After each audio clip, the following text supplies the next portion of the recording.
Dubaï. Le 11 mars 2026, jour 12 de la guerre. Des tours de verre, des cols blancs, des écrans qui clignotent dans le plus grand centre financier du Moyen-Orient. Et soudain, une alerte interne circule dans les couloirs du DIFC, le Dubai International Financial Center. Citi, Standard Chartered, Deloitte, PwC, HSBC. En quelques heures, les employés de ces géants mondiaux reçoivent tous le même message. Quittez vos bureaux, maintenant. Ce n'est pas une panique irrationnelle. C'est la réponse directe à une déclaration explosive du quartier général militaire iranien Khatam al-Anbiya, les gardiens de la révolution. Leur message est clair, précis et délibérément terrifiant. L'Iran s'apprête à frapper les centres économiques et les banques liées aux États-Unis et à Israël dans la région du Golfe. Et pour que personne ne soit surpris, ils ajoutent une recommandation aux habitants. Ne vous approchez pas à moins d'1 kilomètre de toute banque. Pourquoi cette menace aujourd'hui ?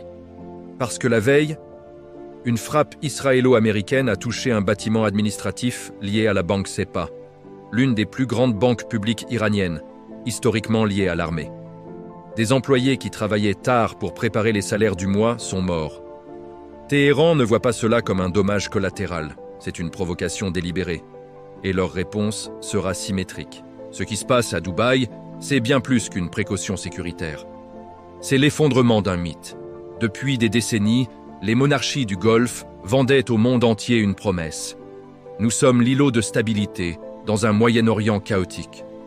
Venez investir, venez vous installer, venez vous enrichir.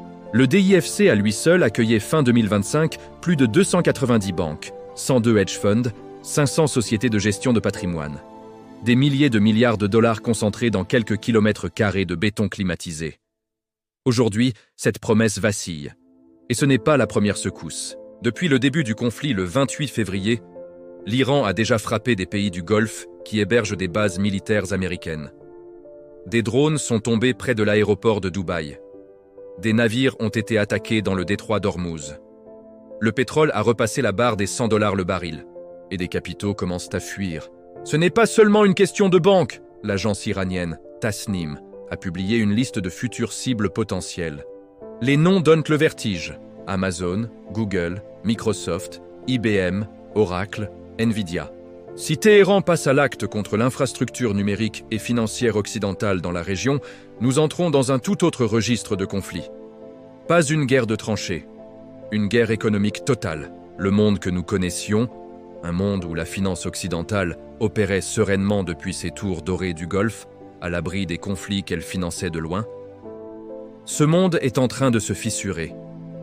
Aujourd'hui, la guerre a atteint les banques. Demain, elle pourrait toucher les câbles sous-marins, les satellites et les serveurs. Si vous voulez comprendre le monde tel qu'il est vraiment, et pas seulement tel qu'on vous le présente, abonnez-vous et activez la cloche des notifications. Parce que ce qui se passe aujourd'hui dans le Golfe mérite bien plus qu'un simple titre de journal.